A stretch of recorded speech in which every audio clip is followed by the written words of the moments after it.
Hi everyone and welcome to That Board Game Show. My name is Mark and today we will be doing an overview of My First Stone Age.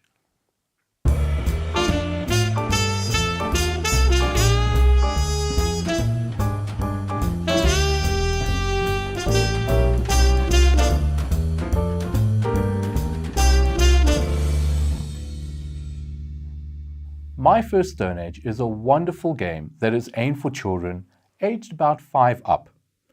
As I've mentioned in the Agricola video, which was an introduction to resource management games, this is also an introduction to resource management games, but for a younger age group.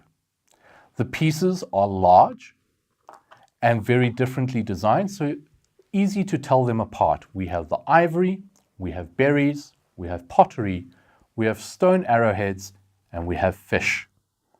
These are the different areas on the board where they can be collected. Over here, we have the trader's market.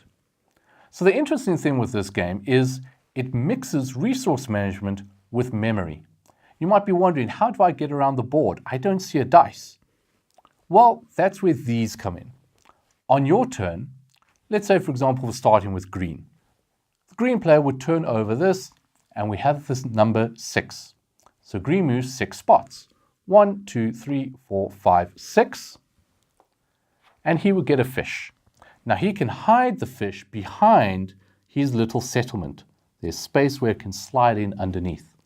So we'll keep that there so we can see what the green player has. Now yellow would go. He can't use the 6 because that's been turned over. Let's turn this one over. 5. So we already know that that's 6, so let's very quickly, we'll run around and we get the arrowhead. So yellow now has an arrowhead over there. Pink would turn over number 2. Okay, so 1, 2, pink gets some ivory. Blue's turn. Blue turns over. Now instead of a number, we have a symbol. So this means that blue isn't going to count out a number of spaces to move.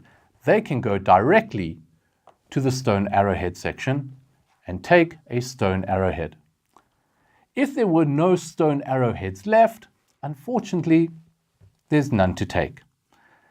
Let's go back to green. Green flips over this one. Green gets to go to the market. Green comes to the market. Now at the market, you can trade. So green is at the market. Remember, they have a fish. The point of the game is to be the first person to build 3 huts. And you can see the slots in the board for those 3 huts. First 1 to 3 wins the game. And that takes about 15 minutes to do. It's a very quick game to play. So green's got a fish, and these huts here cost various resources. So they might look and say, oh, I need 2 arrowheads for this one. I need 2 ivory for this one. I need ivory, an arrowhead, and a pot for that one. So let's say maybe he'll trade the fish for an arrowhead. There must always be 5 resources in the trading post. You can never take more than what you put back. You can only ever take 1 resource. So now green has an arrowhead, which means he could either get this one here or this one here if they get the resources. Let's go again to yellow. Yellow turns over the dog. This is an interesting piece. So he'll go around to the dog, and the yellow gets to take one of the dog tokens. You get to keep the dog. What happens is when you get to the hut space where you can buy a hut, if you don't have all the resources you need, so here we see that yellow has an arrowhead, and maybe yellow would want to buy this one, he could send the dog to go fetch him an arrowhead. There doesn't have to be one here. The dog is treated as a joker. So you would hand in the arrowhead and the dog. Obviously, he's not here yet, so we'll see what happens. Let's go back to pink. We can turn this over. Pink's already here, so he gets an extra ivory. Now pink's hoping that they can get to the hut section and buy this one right over here. Let's have a look at one of these down here. Pottery for blue.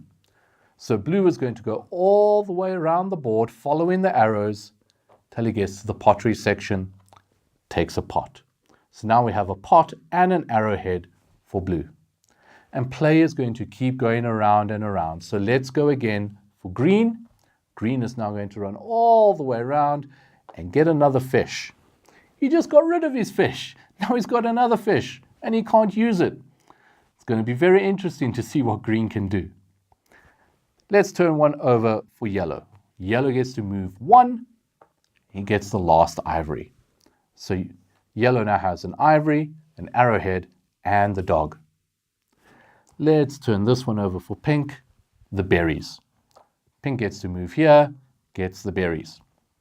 You'll see very soon what happens because we're already running out of markers. There we go. There's the hut marker for blue. So blue gets to move all the way around to the hut. He has a pot and an arrowhead. He doesn't have a dog, so unfortunately he cannot buy any of these huts. But because he was here, and there's a nice little reminder, we get to flip over all the tokens. Every single one of them gets flipped back, and now you can swap any two. So let's take this one and this one. So this is where a little bit of memory comes into it. If you can remember where things are, you can start to plan ahead and say, now I know where I want to go. Green will turn this over. He moves 6 again. So 1, 2, 3, 4, 5, 6. He gets another pot. Okay.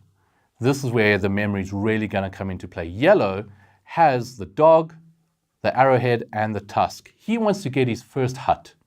So he turns over this one because he remembered which ones we swapped. Yellow is going to move all the way around to the hut icon. He's going to hand in his dog and his arrowhead, and he gets to take this hut, which he'll put in his settlement right there. Then we turn over the next one and we see, now if someone had 2 fish, they could buy this one. And the game will just keep going around and around every time this comes up. So like we've done now, we flip them over. Let's switch 2. Maybe we don't want to switch these 2. Let's switch ones like this.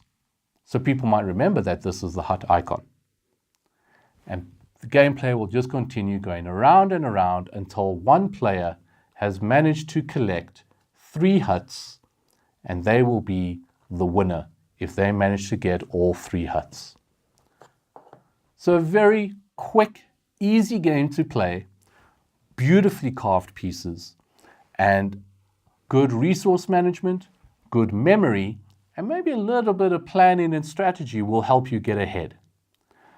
So as I said, this game takes about 15 minutes to play, from 2 to 4 players, and is aimed at ages 5 and up. Thank you so much for joining me today as I showed you my first Stone Age. I look forward to seeing you again soon. Until next time, bye-bye.